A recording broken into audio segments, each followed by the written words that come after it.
This is a Momentum Media production. The SMSF Adviser Show. Your expert insights into the biggest themes shaping the SMSF advice industry. Hi everyone, and welcome to the SMSF Adviser Show. I'm Miranda Brownlee, and I'm joined by Aaron Dunn, my co-host. Hi, Aaron. Hi, Miranda. How are you? I'm good. We've just had the first two of our Strategy Day events. We had our first in Melbourne and also in Sydney last week. And yeah, they've definitely been off to a good start. Yeah, you're not wrong. They've been a lot of fun, pretty busy. So obviously myself being MC, but yeah, I think generally the feedback, speaking to people there, it's been great to get these events back on the road, of course, because they were online for the last couple of years as we navigated through COVID. So yes, it's just been great to reconnect, and there've been some fantastic numbers at those events. Yes, and we'll be speaking to a few of the speakers for our second segment. In terms of what's been making news, though, we've obviously got the budget coming up next week, and there's definitely been a fair bit of lobbying on both the SMSF side and the APRA fund side as well. So it'll be interesting to see what comes out of that. Yeah, so there's quite clearly some unresolved issues that sit within the SMSF space. And, if we think about, the legacy pensions, we think about the changes to the residency rules that were kind of formed as part of a budget, a couple of years ago. They remain, unresolved. We'd like to see those things. It was good to see, I think I read in the last 24 hours that Labor don't intend on touching LRBAs. So there has been some submissions, I guess, from parts of the industry. You can probably imagine what parts they are, but, pushing for many of those historic systemic issues that sat in the industry to really try and put the nail into the coffin of LRBAs. But at this point in time, Labor have no appetite to look at that, which I think is obviously a positive for the industry and where, LRBAs sit in the current landscape. So NALI, of course, is the other big one that we'd hope to see some resolution on. We saw the former government announce that they would look to address that issue. But again, it remains unresolved at this point in time. So Labor's generally said that they don't see that they'll probably do a lot with super, but there are certainly areas that we would like to see some changes in to obviously move the industry in the right direction, and in particular with some of the changes that they had previously promised, albeit it was a former government. Yeah, there's definitely a bit of a sense of urgency with the whole NALI reforms. Obviously, there'll still be the relief till mid next year, but the funds will need a bit of time to prepare for whatever changes they need to make. So hopefully we see something on that front soon. Yeah, and the other big one, of course, has just been around the $5 million threshold. I guess going back to the retirement income review. So when we look at the concept of adequacy from that review, there's obviously been calls around, how much in superannuation is enough and whether there is any need for a mechanism that may look to deal with that. And even I think there's been discussions around the Div 293 thresholds and that sort of thing. So, so I guess we wait. There's a lot of discussion when we think about changes to income tax rates that are coming in the future and, whether Labor was going to commit to those or not commit to those. And I could potentially see Div 293 maybe connecting to that as a means to obviously collecting further income. Let's say that threshold dropped down to that highest marginal tax rate threshold there. We're all theorising at this stage, and until we really know, and I think even though we might not see it in this October budget, it doesn't mean that we may not see stuff evolve by the time we get to May in 2023. And another thing we've sort of seen kind of on the policy front is the government's finally going to make a big reduction to the auditor cancellation fees. They're not getting rid of it completely, but it is a pretty significant reduction for that fee. It's planning to reduce it down to just below $200, which is much more reasonable than it is at the moment. Yeah, and this is a good result. And I think we've spoken about this on our SMSF Adviser show in the past. And I don't necessarily have an issue in the registration process. It's going up from just under $2,000 to about $2,200. But the real issue was there was no real straightforward exit for someone that no longer wanted to continue in the industry, and to impose a fee of $899 on someone that wants to leave the system. There have been stories, and I know of people who have just said, well, I'm better off being struck off than having to part with that money. Now, $193 is a far more palatable outcome to try and deal with. So it's good to see those draft regulations are now in play, and obviously that'll go through a period of consultation and then hopefully become law in the not too distant future. And we've also seen the ATO cracking down on particularly tax agents that falsify SMSF auditor numbers. So they've obviously just recently done their mail out this month, but there were 2 tax agents that were referred from the ATO to the Tax Practitioners Board who've now been struck off for basically lying and saying that funds had been audited and charging their clients when that actually wasn't the case. Yeah. So again, this is something that is not new. The ATO is working with the audit profession now to, I guess, do the cross-referencing, which is certainly picking up these things. So to see these continue to arise is, I guess, not great, but there is over time, I think we're seeing a reduced number of these, which certainly is meaning that the auditors are taking this to task. They are very protective of their registration and their registration numbers, and rightly so. But therefore, for those that don't play by the rules, the full force of the law should obviously apply, as we are seeing in this case. Yes. And for our second segment today, we've taken the opportunity to interview 4 of our speakers from the SMSF Adviser Technical Strategy Day event in Sydney last week. To start off, we'll be chatting to Meg Heffron, who's going to share some insights from her session on SMSF pension planning. Then we'll chat to Clinton Jackson from Cooper Grace Ward, who will talk about the state of play with BDBNs and what it means for SMSFs. Then we'll hear from Tim Miller from Super Guardian to discuss his session on the compliance hurdles with cryptocurrency and other digital assets. And then finally, we'll hear from Shail Singh, Acting Lead Ombudsman from Investments and Advice at AFCA. He'll take us through some of the practical tips in dealing with disputes and updates on various legislative developments.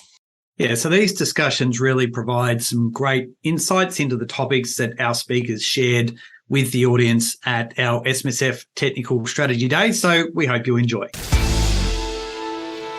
So we're now joined by Meg Heffron, Managing Director of Heffron. Hi Meg, how are you? I'm well, Miranda. How are you? I'm good, thanks. Thank you so much for coming to speak at our events. It's great having you share all your knowledge and expertise. I always like your events. So your session was obviously focused on pensions and the role of commutations and some of the different things that SMSFs allow you to do with pensions. What are a couple of the key takeouts from this session? Well, probably one of the main ones, which I wasn't really thinking of when you and I first discussed me doing this session, was how powerful SMSFs are for pension phase as opposed to other types of superannuation fund. And I realised as I was putting it together that a lot of my paradigms about what's great when it comes to pension planning are very much informed by the fact that I'm always working in SMSFs, and they are such a powerful vehicle for pensions. But assuming everybody in the world has an SMSF and they're in pension phase ready to do great things, probably the key takeouts from my session were, whilst by default every payment from a pension account is a pension payment, commutations, as you just mentioned, can be really powerful and a very valuable tool that we shouldn't lose sight of.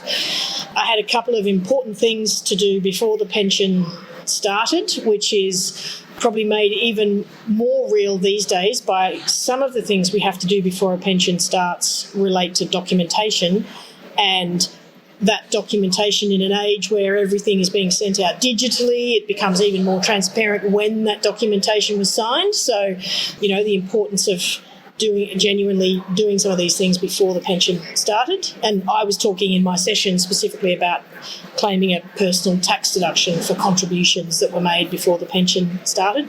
And then my last part of the presentation was all about the importance of what happens when somebody with a pension dies and making sure that reversionary pension instructions are aligned with binding death benefit nominations and they don't contradict each other.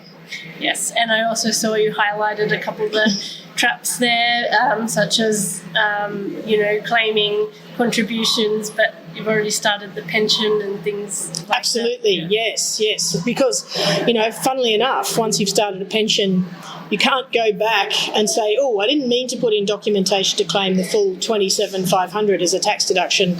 I've only got enough taxable income to claim $20,000. I'll just change that notice. Too late once the pension started. And if you haven't done it at all, too late once the pension started, because all that paperwork around claiming personal tax deductions has to genuinely happen and be fixed from before the pension started. Well, thank you again for speaking with us, and thanks again for speaking at the event as well. Thanks very much for having me. So we're now going to talk to Clinton Jackson, partner at Cooper Grace Ward Lawyers. Hi, Clinton. Hi, Miranda. Thanks for having me. Thank you for coming along and speaking at all our events. Gave us some really valuable estate planning and death benefit tips there. What are some of the key kind of takeaways that you'd really like people to come away with from your session? I think the key points really are, I guess, the housekeeping side of things.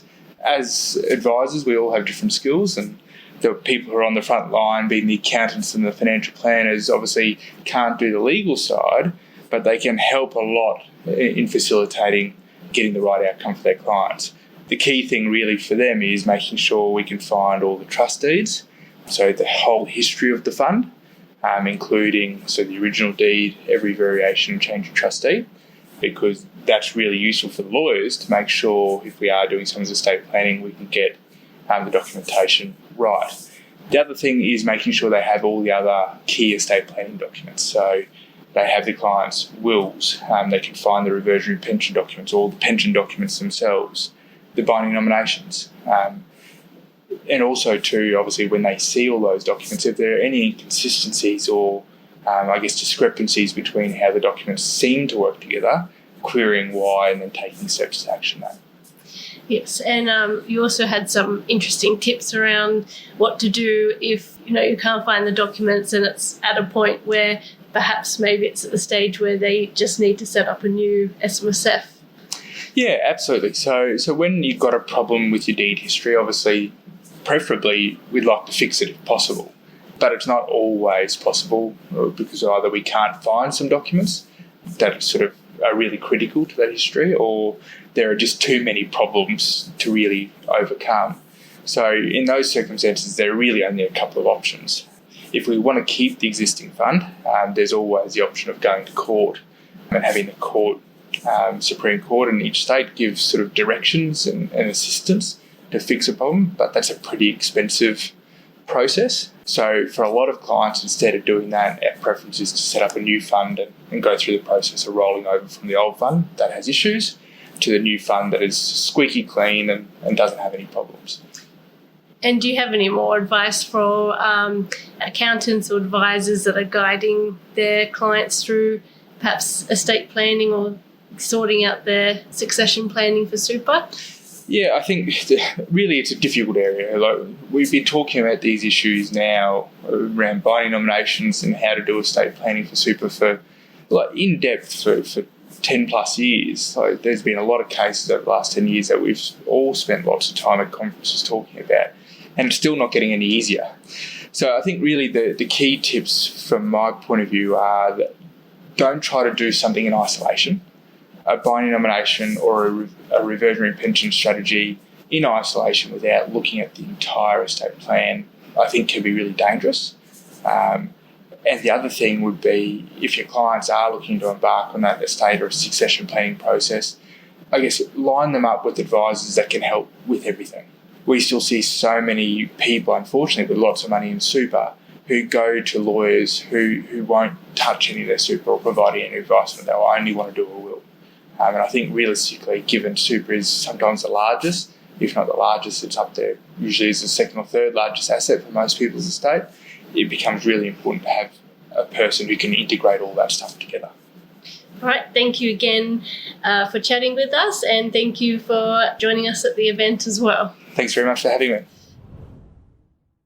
So we're now joined by Tim Miller, Education Manager from Super Guardian. Hi, Tim. Hi, Miranda. How are you going? I'm good, and yourself? Yeah, well, thank you. Thank you so much for coming to speak at our event. We really appreciate having your knowledge and expertise. So your session's obviously focused on cryptocurrency, and we have seen a bit of an increase in SMSFs investing in crypto assets. What are some of the, key kind of issues that are cropping up for SMSFs in this space? Yeah, well, I guess most of the key issues tend to be around the audit side of things and the end-of-year reporting. So clearly there's no prohibition as such on self-managed super funds from investing in cryptocurrency. And so in the true sense of the fear of missing out sort of approach, a lot of particularly younger SMSF trustees are finding that these sorts of digital investments are the way of the future for themselves, because it's the world that they often operate in. And so they're going out there and acquiring them. And really the issues that we're then seeing from a regulatory point of view is, are they doing that in the correct way? So SMSF is new for a lot of these investors as well. So are they acquiring the assets in the correct way? Are they holding the assets in the correct way? And then are they doing their ongoing reporting as is required by both the auditor and obviously the ATO? So this then leads to the fact that we have investment restrictions and SIS compliance requirements that we need to adhere to.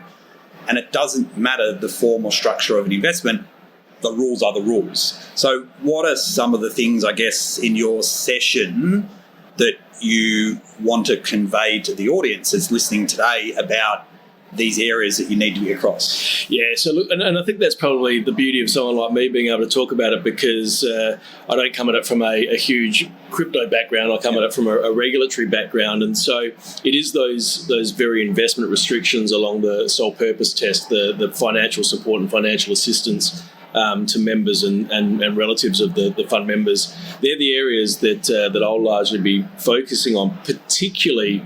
And it's an old story, but the sole purpose test, because, why are people actually undertaking these investments? What is the benefit from a retirement point of view for the members of the fund? And I'll be delving quite significantly into NFTs, non-fungible tokens, because there's all these side benefits associated with those, and how does that fit structurally into the SMSF space and all the regulatory requirements? Yes, that's definitely an interesting area with a lot of unknowns. Yeah. So I guess anything, just for our audience, any other things worth noting from your session?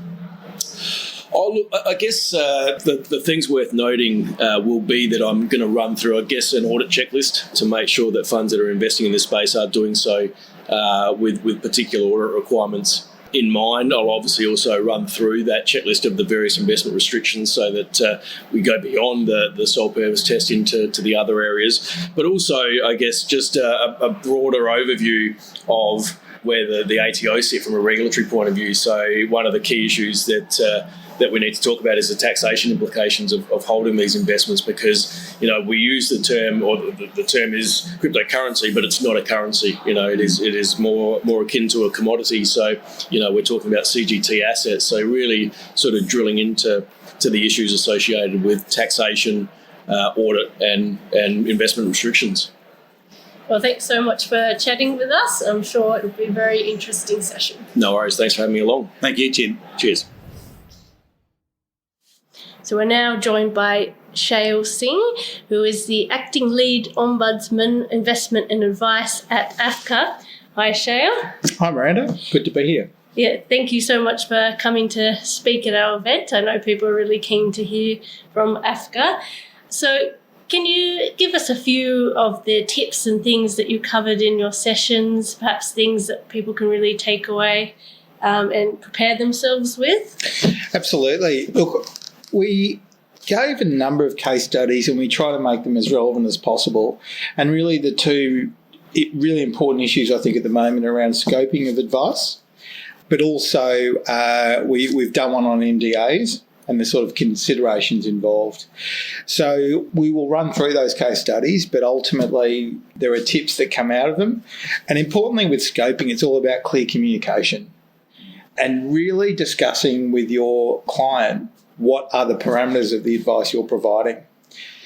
A second really important part of it is if something comes out of the conversation that is relevant but the client doesn't expect information on, it's important you identify it and discuss with them that that's something that maybe you need to get some advice on. So file notes become absolutely critical to that process, quite clearly. File notes are the key, Aaron, absolutely. I think most of the disputes that I've seen over the years turn on the documentation and the file notes. But I think also there's another piece to this, which is about informed consent and a client fully understanding what it is, what the service offering is. Yep. And the other thing that you're speaking about is obviously just giving a bit of an update around what's happening within AFCA and stuff. So maybe a brief summary on that. Yeah, look, I think the main one that's on everyone's lips at the moment is CSLR. Yep. There's a big discussion around advice MIS complaints and what AFCA will be looking at and how we'll be looking at it. It looks like the government's going to leave out MIS complaints from CSLR. So there are concerns around fair apportionment of loss. So we're providing some approach papers to that issue over the next few months. We're trying to engage with dialogue with people about how we deal with those sort of issues and just ensure everyone understands that our obligation is to be fair not only to a consumer but also to the financial firm involved. So the other thing for me, I think there is a number of tips, I guess, that come off the back of the case studies that you go through. So can I get you to share with the audience some of those things that they should be aware of? Absolutely. Look, I've tried to adapt these tips because as the environment changes, the tips change, right? Yeah. Because the advice, it's never, ever static what goes on. So I've tried to adapt them and make them really relevant to what we're seeing today. But, I mean, of course, the first one is clear goals and objectives. I'm not sure I've ever seen a dispute where a consumer's complained where their goals and objectives have adequately been catered for, ever. Risk profiling continues to come up. If consumers say they have a certain risk profile, that's not a justification to provide advice purely based on the risk profile. There's all sorts of other factors that are involved in that. We talk about scoping. We talk about clear terms of engagement and what exactly is the expectation of that consumer. Switching to SMSFs is also a big one. We always see issues about insurance when people move to SMSFs, and also understanding the whole gamut of moving. It's just not let's just roll money over, but the fact that there's insurance that is attached to it and the impact that may be lost and that person is now uninsurable, and so a whole range absolutely. And you'd be surprised how often you see it, where some sort of condition has arisen since the time they were under it and they don't get insurance for that. So, I mean, I think they're the main things to talk about. I mean, I talk about a couple of other things. You've always got to be careful about when you engage with someone who you know and just really be clear on what the relationship is. We've often seen circumstances where you're at a dinner party or something and advice is given and people then consider that to be personal advice. So that's another one. But look, I think they're the main ones. I think right now scoping, goals and objectives, considerations for SMSFs, and I think actually the other point I wanted to make is the person suitable to take on those trustee responsibilities? Such a key one. Absolutely. Well, thank you once again for your time. Like Miranda said at the very outset, having someone like AFCA coming on represented at these events gives a different context, doesn't it, Miranda? But a valuable context to the day. So, from both of us, thanks for being part of the SMSF Adviser Show. We really appreciate it. Thanks a lot for the invitation. So, Miranda, that was fantastic to hear from 4 of our speakers, Meg, Clinton, Tim and Shail, giving some insights into obviously what they have been talking about in their particular sessions. So to you, I guess, what has been the feedback like generally from these events to date, and what did you enjoy? Of course, you've been at the Sydney event and we're kind of front and centre in most of those. So, yeah, what have been some of the key takeaways for you? Yeah, the feedback we've had has been really positive. It's always a bit nerve-wracking when you're holding an in-person event after there's been a big gap in time, but it was really good to see everyone in person. I think people really connected with each other. And, of course, the speakers all delivered really interesting and valuable knowledge through their sessions as well.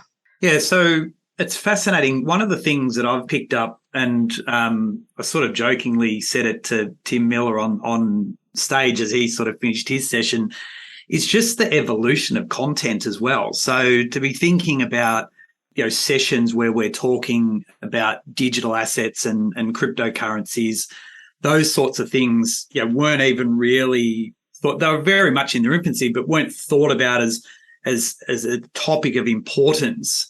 Yet here we are today, really now, having main sessions. We had a number of key event partners in cryptocurrency calculator and also digital search. So I think the evolution of content, yep, sure, we're still talking about contributions and estate planning and we're pensions and all those things, but the whole digitization of the industry and even, the conversations that I had with Superstream, with both Jeevan and Shelley there, just goes to show how much the industry is continuing to evolve and really digitize itself, both in an investment and a compliance standpoint. Yeah, it definitely has been a big shift in that area, and it's amazing how much demand there is actually for that kind of knowledge as well. Yeah, and Shail, I think, really rounded it off where in the past we've had the ATO there and talk about a lot of the regulatory issues, but the perspective from the Financial Complaints Authority around, I guess, lessons that practitioners can take away. And Shail spoke about 3 cases and what they're looking for in those cases and therefore some key takeaways and tips that he then finished the session on. These are things that really help develop best practice for practitioners, again, whether you're an accountant, whether you're an advisor and so forth, because as my former business partner Ian said, when the ship hits the sand, things go wrong, it will come back to the way in which you are documenting, the way in which you're putting your files together that may actually help you in times where things get pretty tough. And I think Shail was able to articulate that in his session really well. Yeah, I think there were some really good practical tips in that one. I'm sure everyone got a lot of value from that, hopefully. Yeah. And the other thing then, I guess, is just to remember, if you haven't yet registered and you'd like to attend the Brisbane event, that is on Wednesday, the 26th of October, right after the federal budget, Miranda. So I know what I'm doing the night before in Brisbane before I actually get ready for the day. But yeah, so if you do want to register for that, smsfadviser.com/technical strategy day, and you can register for that event. So Miranda, in, I guess, finishing up, as is always the way, if anyone's got any suggested topics or speakers that they'd like to hear from us, how can they get in contact with us? You can get in touch at editor@smsfadvisoronline.com.au and we'd be happy to hear from you.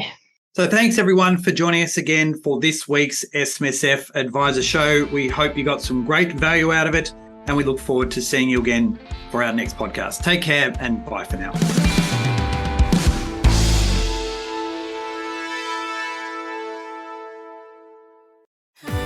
Interest rates are rising fast, and that means higher mortgage repayments. But some lenders have increased their rates more than others, so that could mean your clients are now paying too much for their loan. We can quickly compare your client's rate with hundreds of similar loans, so you are confident that you've got the best rate on the market, or we'll find you a better rate. Make sure your clients aren't paying the highest interest rates. Call Finny today. Visit finny.com.au and let us take the research and admin out of finding a new rate for your clients.